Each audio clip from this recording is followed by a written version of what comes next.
Regardez là, il y a 2 petites baies bleues. Ici, il y a la myrtille qui est super bonne. Et juste là derrière, il y a la parisette à 4 feuilles qui est mortelle.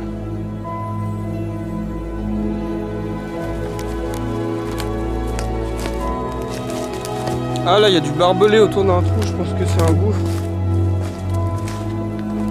On va voir.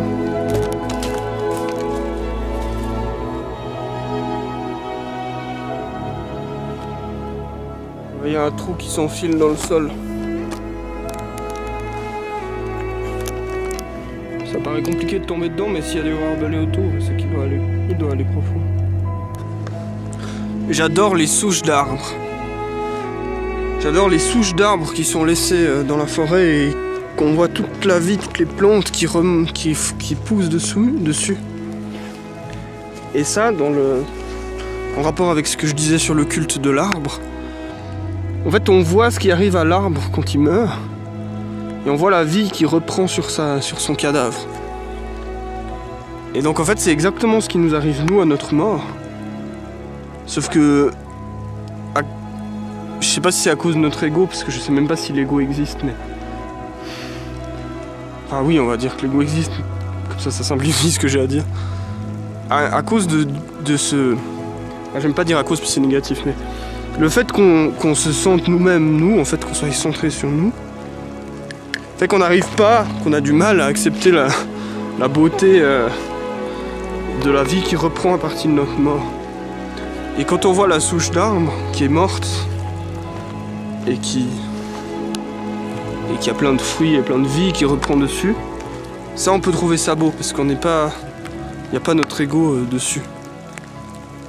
On n'a pas ce frein qui nous dit merde, c'est moi, il n'y aura plus moi, et j'en ai rien à faire que la vie continue s'il n'y a plus moi.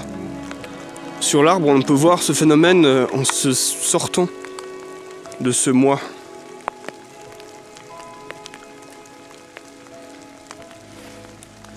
Alors je sais même pas si c'est ce qu'il faut faire, hein. J'en sais rien. Enfin c'est...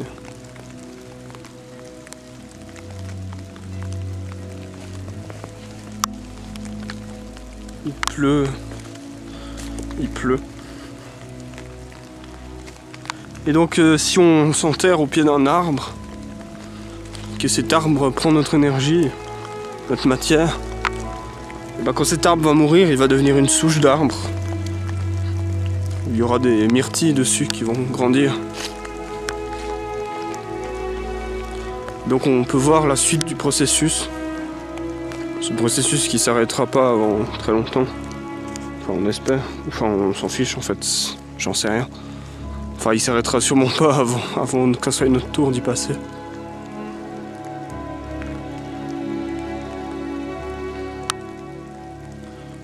Et...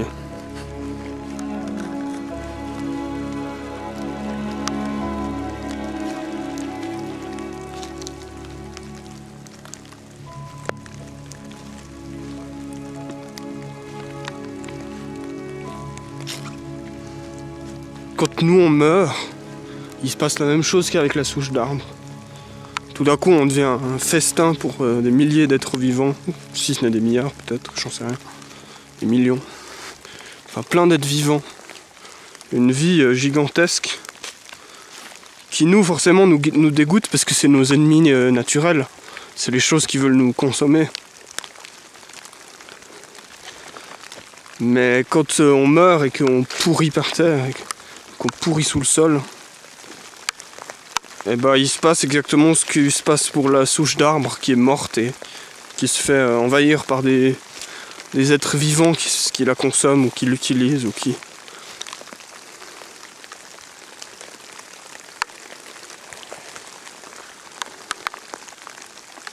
Au revoir. C'est un peu triste ce que je dis. Enfin je sais pas si c'est triste. C'est juste triste parce que j'ai une intonation triste. En vrai ça pourrait être dit très joyeux. Ça devrait être dit très joyeux. C'est la ronde de la vie. Ouais. Bah j'arrive pas à être joyeux en disant ça, parce que je suis quand même attaché à mon ego.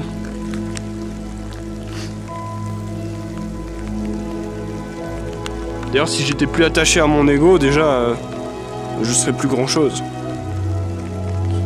Donc faut pas non plus renier l'ego. Si on a un ego, c'est pas non plus pour rien. Et si le monde nous a fait avec un ego... Moi je dis le monde nous a fait comme si le monde avait une volonté. Je sais pas si c'est le monde qui a une volonté, mais...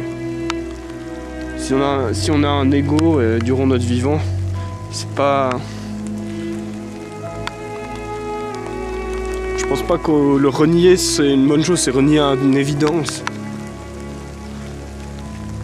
Par contre, si on a cette capacité à renier notre ego, faut pas non plus la mettre de côté.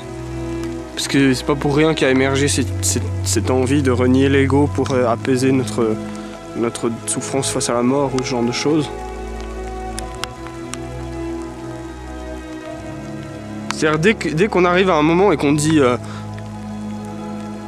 soit je dis ouais non mais on a un ego, stop, arrêtons de le remettre en question. Bah là je rentre dans un absolu, c'est l'absolu de non, on a un ego, c'est comme ça. Sauf que non, parce qu'on a eu la capacité de renoncer à cet ego. Tu vois. Mais là faut pas non plus rentrer dans l'absolu de non mais l'ego c'est une illusion, machin.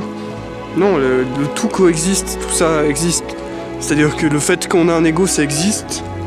Enfin exister c'est problématique comme mot, mais je le ressens, c'est plutôt ça. Le fait qu'on ait un ego on le ressent. Et le fait que c'est un peu illusoire d'avoir cet ego, on le ressent aussi. Donc tout ça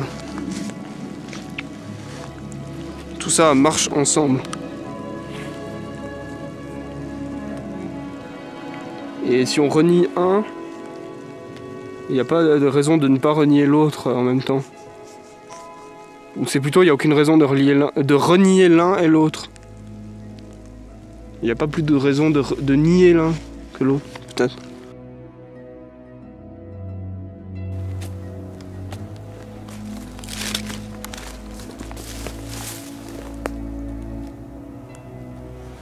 Regardez cette prairie de myrtilles. Bon, il n'y a aucun fruit. Mais c'est tous des myrtilles. Ah oui, là, il y a des fruits.